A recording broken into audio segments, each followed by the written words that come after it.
காவல்துறையில் வேலை செய்யும் பெண்கள் சீருடை அணிந்து கொண்டு ரோட்ல நின்றுட்டு இருக்கிறாங்க. யாரோ ஒரு விஐபி வராங்க. அப்போ இவ்வளவு கேவலமா நடத்துறீங்க பெண்களை. நீங்க ஏமாந்து போறீங்க திராவிட முன்னேற்ற கழகம். ஏன்னா எல்லாரும் புரிஞ்சு வச்சிருக்கிறாங்க இது திருட்டு முன்னேற்ற கழகம் என்று சொல்லி.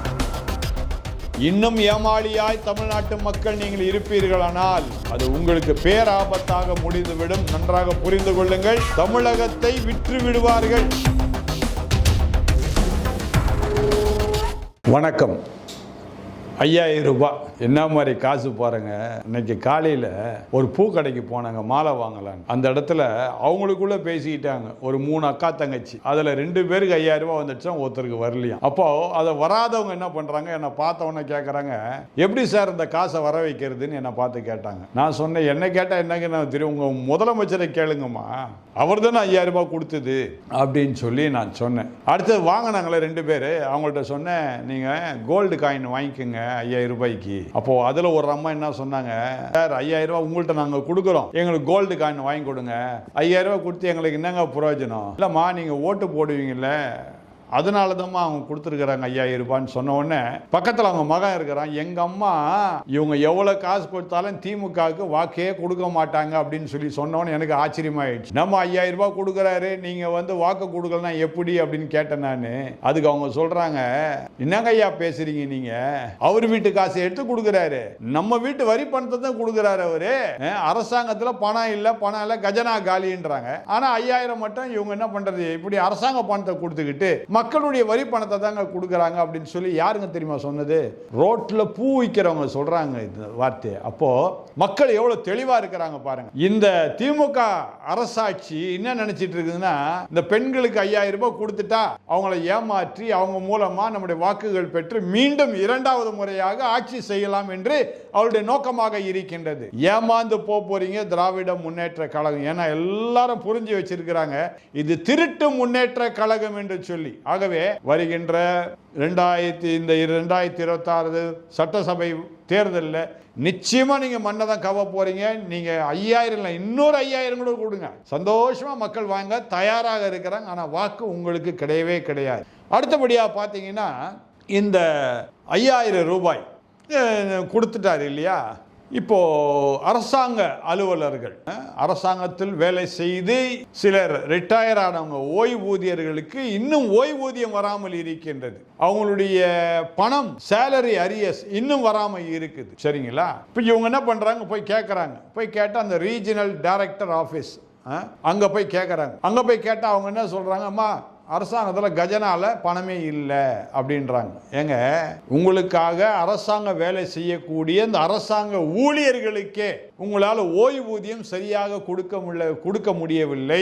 அடுத்தது சேலரி அரியர்ஸ் கொடுக்க முடியவில்லை. இந்த நிலையிலே இந்த அரசாங்கம் இருக்கின்றது. இதில் 5000 ரூபாய் கொடுத்து எப்படியாவது பெண்களை கவர்ந்து அவர்கள் மூலமாக மீண்டும் ஆட்சி செய்யணும் நினைக்கின்ற ஒரு கோமாளித்தனமான ஒரு ஆட்சி எதுனா திராவிட முன்னேற்ற கழக ஆட்சி. ஏங்க, உங்களுக்கு வேற யாரும் கிடைக்கலையா?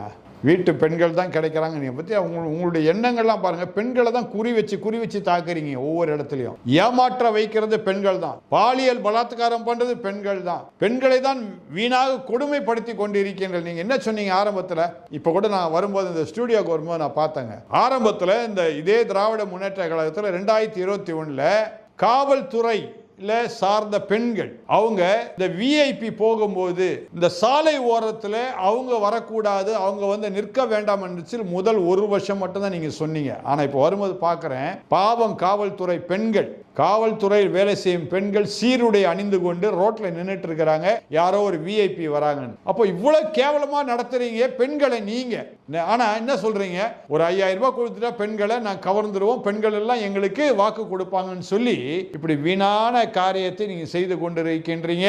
மக்கள் நல்ல பாடத்தை புகட்டுவார்கள். ஆனால் அருமையான சகோதரன் இபிஎஸ் அவருடைய ஆட்சி காலத்தில் கொஞ்சம் திரும்பி பார்க்கணும் அவர் என்ன பண்ணாரு அப்படின்னு சொல்லி. கொரோனா என்கின்ற பயங்கரமான ஒரு காரியம், வைரஸ் உலகம் முழுக்க இருந்த பொழுது கூட, உலகம் முழுக்க எத்தனையோ நாடுகளில் வறுமையில் தள்ளின பொழுது கூட தமிழ்நாட்டை அவர் அப்படியே காப்பாற்றினார். தமிழ்நாட்டு மக்கள் எந்த விதத்திலும் அந்த நேரத்தில் லாக்டவுனால அல்லது கொரோனாவினாலே பாதிக்கப்பட்ட நேரத்தில் மக்கள் வறுமை அடையாதபடிக்கு பாதுகாத்தவர் அருமையான இபிஎஸ் அவர்கள். ஆகவே அண்ணா திராவிட முன்னேற்ற கழகம் ஆட்சி மீண்டும் மலர செய்ய வேண்டியது நம்முடைய மக்கள் தான். நாம் இதை உணர்ந்து செயல்பட வேண்டும்.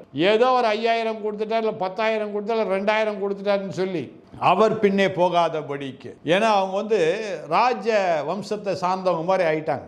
டாக்டர் கலைஞர் அவர்கள் எங்கேயோ இருந்து வந்தாரு, ஏறக்குறைய ஒரு 20 வம்சத்துக்கு கோடி கோடியா பணத்தை சேர்த்து வச்சுட்டு போயிட்டாரு. அடுத்தது உட்கார்றாரு அவருடைய மகனுக்கு ஒன்றும் தெரியாதுதான். ஆனா மகனுடைய வீட்டில் இருக்கின்றவர்கள் இன்னும் பல கோடியை சேர்த்து இன்னும் ஒரு 30 அவங்களுடைய வம்சங்கள் சாப்பிடக்கூடிய அளவுக்கு இன்னைக்கு சொத்து சேர்த்து வைத்து விட்டார்கள். இன்னும் ஏமாளியாய் தமிழ்நாட்டு மக்கள் நீங்கள் இருப்பீர்களானால் அது உங்களுக்கு பேராபத்தாக முடிந்துவிடும். நன்றாக புரிந்து கொள்ளுங்கள். தமிழகத்தை விற்று விடுவார்கள். இப்ப வரும்போது நான் கேள்விப்பட்ட ஒரு காரியத்தை நான் சொல்றேங்க. இவங்க என்ன சொல்றாங்க, சிறுபான்மையினருக்கு காப்பாளர்கள் சொல்றாங்க. இப்போ ஒரு போதகர், கிறிஸ்தவ போதகர் கூடுவாஞ்சேரியிலிருந்து அவர் போன் பண்றாரு. என்ன சொல்றாரு, இந்து அறநிலைத்துறை இருக்கிற அந்த இடத்துல தான் என்னுடைய வீடு இருக்கு, சர்ச்சம் இருக்குது. அங்க ஏறக்குறைய 500 வீடுகள் இருக்கின்றது. அந்த வீடுகள் எல்லாவற்றையும் விட்டு என்னுடைய சர்ச்சை மட்டும் சீல் வச்சிட்டாங்க. அப்போ நான் கலெக்டரை போய் பார்த்து நான் என்ன செய்யணும்னு கேட்டப்போ இந்த அறநிலையத்துல போய் கேளுங்க அப்படின்னு சொன்னப்போ அவங்க என்ன சொன்னாங்க, 1,32,000 நீங்க வரி கட்டினா இந்த சீலை எடுக்கிறேன்னு சொன்னாங்க. நான் அடுத்த நாளே 1,32,000 அங்க கொண்டு போனேன். அவங்க வரி செலுத்தலாம் நான் நினைச்சேன், சீல் எடுப்பாங்க நினைச்சேன். அவங்க என்ன சொல்லிட்டாங்க, முடியும் பணம் வேணாம், ஒண்ணு வேண்டாம், நாங்க சீல் வச்சதுதான் சொல்லிட்டாங்க. இப்ப என்ன புரியுதா? இப்போ கிறிஸ்தவர்களே நல்லா புரிஞ்சுக்கிடுங்க. ஒரு சர்ச்சை இந்து அறநிலைத்துறை இடத்துல இருக்குது. சட்டப்படி பார்த்தா அங்க இருக்கின்ற 500 குடும்பங்களை விட்டு இந்த சர்ச்சை மட்டும் சீல் வச்சிருக்கிறாங்க. அப்ப இவங்க கிறிஸ்தவர்களுக்கு பாதுகாப்பாளரா அப்படி நீங்க தயவு செய்து நீங்க எண்ணி பார்க்க வேண்டும். மட்டுமல்ல, இசிஐ திருச்சபை ஏற்கனவே நான் பேசி இருக்கிறேன், குரோம்பேட்ல இருக்குது. அந்த இசிஐ திருச்சபையை இப்பொழுது முழுதுமையாக அதை உடைத்து போட்டு விட்டார்கள். ஆனால் அருமையான தோழர் சகோதரன் இபிஎஸ் இருக்கும் பொழுது, முதலமைச்சராக இருக்கும் பொழுது, இதே இசிஐ திருச்சபை வேறொரு இடத்துல அவர் கட்டடம் கட்டி கொள்ளும்படியாக செய்தார். நிச்சயமாக கிறிஸ்தவர்களுக்கு பாதுகாப்பு யாருன்னா அண்ணா திராவிட முன்னேற்ற கழகம் தான். ஏனென்றால் மத்திய அரசிலே கிறிஸ்தவர்களுக்கு என்று சொல்லி பலவிதமான அநேக திட்டங்கள் இருக்கின்றது. அந்த திட்டங்களை இந்த மாநிலத்தில் வரவிடாதபடிக்கு, இந்த கிறிஸ்தவர்களுக்கு கிடைக்கக்கூடாதபடிக்கு இந்த திராவிட முன்னேற்ற கழகம் தான் முற்றுக்கட்டையாக இருக்கின்றது. இதை புரிந்து கொள்ள வேண்டும் கிறிஸ்தவர்கள். ஆனால் அண்ணா திராவிட முன்னேற்ற கழகம் வரும் பொழுது, அருமையான சகோதரன் இபிஎஸ் முதலமைச்சராக வரும் பொழுது, நீங்கள் கட்டாயம் பார்ப்பீர்கள், கிறிஸ்தவர்களுக்கு உள்ள எல்லா சலுகையும் நீங்கள் பெற்றுக்கொள்வீர்கள். எல்லா திட்டங்களும் இந்த மாநிலத்தில் நடைபெறும். ஆகவே புரிந்து கொள்ளுங்கள். உங்க நன்மைக்காக நான் பேசிட்டு இருக்கிறேன். எனக்கு எந்த ஆட்சி வந்தாலும் எனக்கு கவலை கிடையாது. நான் இதே மாதிரி தான் பேசிட்டே இருப்பேன். இதே மாதிரி தான் நான் பாட்டுக்கு எனக்கு வேண்டியது நல்ல ஆகாரம் இருக்குது, நல்ல சுகமான வாழ்வு இருக்குது, நான் இருந்துட்டு போவேன். ஆனா மக்கள் தவிக்க கூடாதுன்ற ஒரே ஒரு எண்ணத்திற்காக நான் பேசிட்டு இருக்கிறேனே தவிர எனக்காக நான் பேசல. எனக்கு ஒன்றும் 5000 வரல, எங்க வீட்டில் உள்ளவங்க யாருக்கும் 5000 ரூபாய் வரல. அதெல்லாம் எங்களுக்கு இந்த 5000 வச்சு எங்களை கதை ஓடாது, எங்க கதை. ஆனால் நாங்கள் சொல்வது என்னவென்றால், இந்த ஆட்சி சரியில்லை, நீங்க ஜாக்கிரதையா இருக்க வேண்டும். ஆகவேதான் இதை மீண்டும் மீண்டும் நான் சொல்லிக்கொண்டே இருக்கின்றேன். இந்த என்டிஏ கூட்டணிக்கு நீங்கள் உங்களுடைய வாக்குகளை கொடுத்து இந்த சட்டசபை தேர்தலில் அருமையான முதலமைச்சராக இபிஎஸ் அவர்கள் உட்காரும்படி செய்து, இதன் மூலமாக தமிழ்நாட்டு மக்கள் நன்மை அடைய வேண்டும் என்பதை உணர்ந்து நீங்கள் செயல்பட வேண்டும் என்று அன்புடன் கேட்டுக்கொள்கின்றேன். நன்றி, வணக்கம்.